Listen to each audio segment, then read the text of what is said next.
Juge chapitre 5. En ce jour-là, Déborah chanta ce cantique avec Barak, fils d'Abinoam. Des chefs se sont mis à la tête du peuple en Israël, et le peuple s'est montré prêt à combattre. Bénissez-en l'Éternel. Roi, écoutez. Prince, prêtez l'oreille. Je chanterai, oui, je chanterai à l'Éternel. Je chanterai à l'Éternel, le Dieu d'Israël.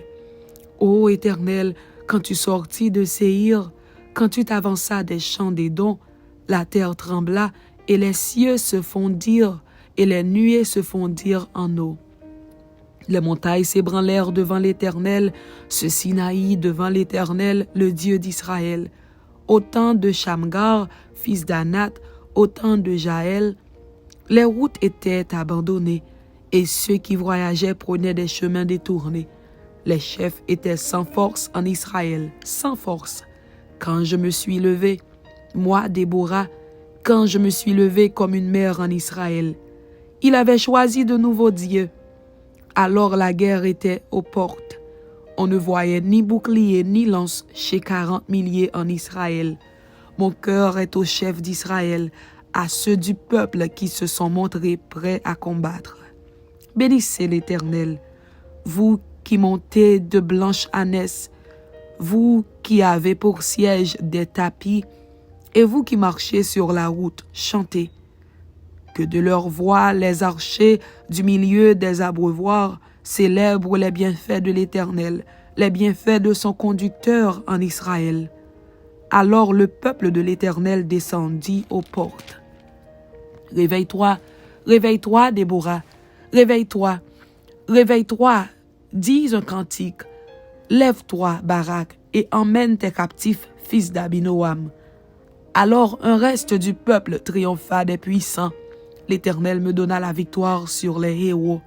D'Éphraïm arrivèrent les habitants d'Amalek. À ta suite marcha Benjamin parmi ta troupe. De Makir vinrent des chefs et de Zabulon des commandants. Les princes d'Issachar furent avec Déborah et Issachar suivit Barak. Il fut envoyé sur ses pas dans la vallée, près des ruisseaux de Ruben. Grandes furent les résolutions du cœur. Pourquoi es-tu resté au milieu des étables à écouter le bêlement des troupeaux? Au ruisseau de Ruben, grandes furent les délibérations du cœur. Galaad, au-delà du Jourdain, n'a pas quitté sa demeure. Pourquoi Dan s'est-il tenu sur les navires? Hazer s'est assis sur le rivage de la mer et s'est reposé dans ses ports. Zabulon est un peuple qui affronta la mort, et Nephtali de même sur les hauteurs des champs. Les rois vinrent, ils combattirent, alors combattirent les rois de Canaan, à Tahanak, aux eaux de Megiddo. Ils ne remportèrent nul butin, nul argent. Des cieux ont combattu, de leurs sentiers les étoiles combattirent contre Sisera. Le torrent de Kizon les a entraînés, le torrent des anciens temps, le torrent de Kizon. Mon âme foule aux pieds les héros. Alors les talons des chevaux retentirent. À la fuite précipitée de leurs guerriers. Maudissez mes roses, dit l'ange de l'Éternel. Maudissez, maudissez ses habitants, car ils ne vinrent pas au secours de l'Éternel, parmi les hommes vaillants. Béni soit entre les femmes Jaël, femme de Héber, le Kénien. Béni soit-elle entre les femmes qui habitent sous les tentes. Il demanda de l'eau, elle donna du lait dans la coupe d'honneur, elle a présenté de la crème. D'une main, elle a saisi le pieu, et de sa droite le marteau des travailleurs. Elle a frappé Sisera, lui a fendu la tête, fracassé et transpercé la tempe. Au pied de Jaël, il s'est affaissé, il est tombé, il s'est couché. À ses pieds, il s'est affaissé, il est tombé. Là où il s'est affaissé, là il est tombé sans vie. Par la fenêtre, à travers le treillis, la mère de Sisera regarde et s'écrie « Pourquoi son char tarde-t-il à venir? Pourquoi ses chars vont-ils si lentement ?» Les plus sages d'entre ces femmes lui répondent, et elle se répond à elle-même. Ne trouve-t-il pas du butin? Ne le partage-t-il pas? une jeune fille, 2 jeunes filles par homme, du butin en vêtements de couleur pour Sisera, du butin en vêtements de couleur brodé, un vêtement de couleur, 2 vêtements brodés pour le cou du vainqueur. Périssent ainsi tous tes ennemis, ô Éternel, ceux qui l'aiment sont comme le soleil quand il paraît dans sa force. Le pays fut en repos pendant 40 ans.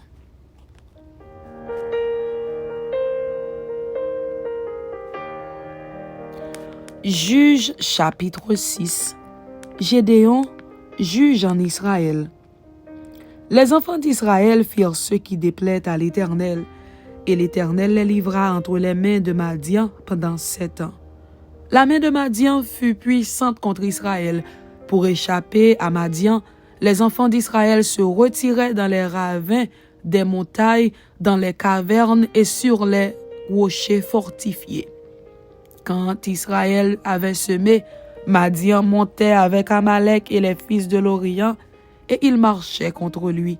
Ils campaient en face de lui, détruisaient les productions du pays jusque vers Gaza, et ne laissaient en Israël ni vivre, ni brebis, ni bœufs, ni ânes. Car ils montaient avec leurs troupeaux et leurs tentes, ils arrivaient comme une multitude de sauterelles, ils étaient innombrables, eux et leurs chameaux, et ils venaient dans le pays pour le ravager. Israël fut très malheureux à cause de Madian, et les enfants d'Israël crièrent à l'Éternel. Lorsque les enfants d'Israël crièrent à l'Éternel au sujet de Madian, l'Éternel envoya un prophète aux enfants d'Israël. Il leur dit, « Ainsi parle l'Éternel, le Dieu d'Israël. Je vous ai fait monter du pays d'Égypte, et je vous ai fait sortir de la maison de servitude. Je vous ai délivré de la main des Égyptiens et de la main de tous ceux qui vous opprimaient. Je les ai chassés devant vous, et je vous ai donné leur pays. Je vous ai dit, je suis l'Éternel, votre Dieu. Vous ne craindrez point les dieux des Amoréens dans le pays desquels vous habitez, mais vous n'avez point écouté ma voix. » Puis vint l'ange de l'Éternel, et il s'assit sous le térébinthe d'Ophra, qui appartenait à Joas dans la famille d'Abiézer. Gédéon, son fils, battait du froment au pressoir pour le mettre à l'abri de Madian. L'ange de l'Éternel lui apparut et lui dit, « L'Éternel est avec toi, vaillant héros. » Gédéon lui dit, « Ah, mon Seigneur, si l'Éternel est avec nous, pourquoi toutes ces choses nous sont-elles arrivées? Et où sont tous ces prodiges que nos pères nous racontent quand ils disent, l'Éternel ne nous a-t-il pas fait monter hors d'Égypte?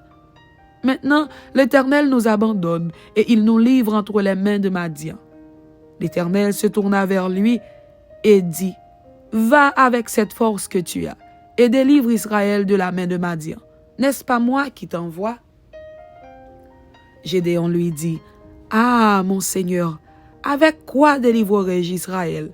Voici, ma famille est la plus pauvre en Manassé, et je suis le plus petit dans la maison de mon père. » L'Éternel lui dit, « Mais je serai avec toi, et tu battras Madian comme un seul homme. » Gédéon lui dit, « Si j'ai trouvé grâce à tes yeux, donne-moi un signe pour montrer que c'est toi qui me parles.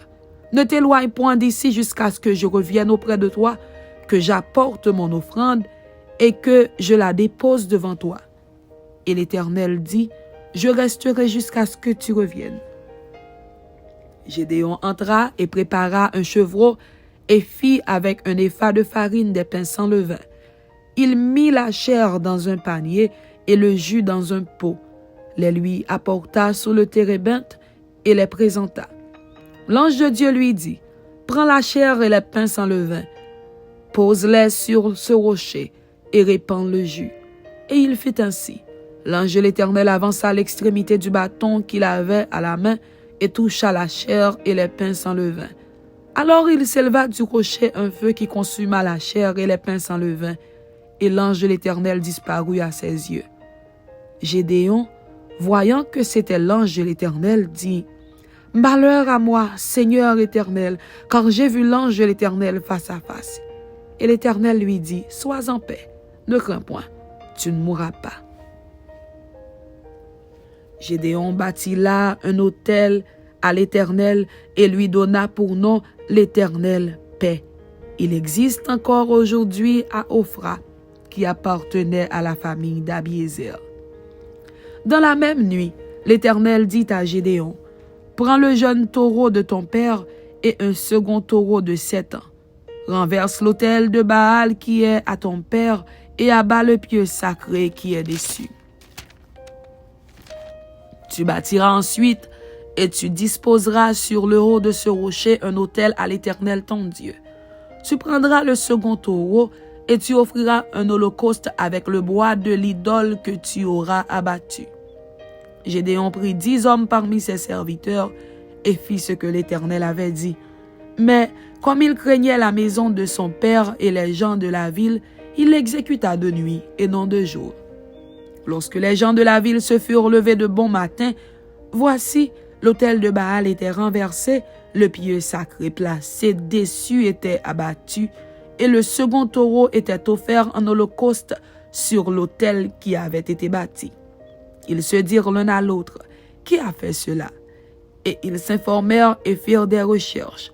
On leur dit, « C'est Gédéon, fils de Joas, qui a fait cela. » Alors les gens de la ville dirent à Joas, « Fais sortir ton fils, et qu'il meure, car il a renversé l'autel de Baal et abattu le pieu sacré qui était dessus. » Joas répondit à tous ceux qui se présentèrent à lui, « Est-ce à vous de prendre parti pour Baal?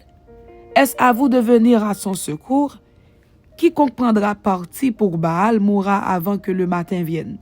Si Baal est un dieu, qu'il plaide lui-même sa cause, puisqu'on a renversé son autel. » Et en ce jour, l'on donna à Gédéon le nom de Jérubaal, en disant que Baal plaide contre lui, puisqu'il a renversé son autel.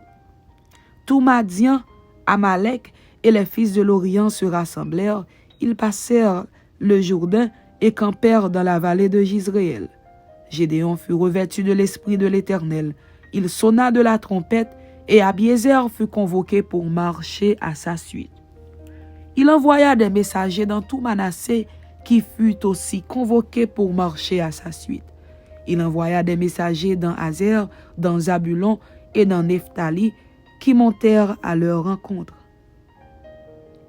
Gédéon dit à Dieu, « Si tu veux délivrer Israël par ma main, comme tu l'as dit, voici, je vais mettre une toison de laine dans l'air.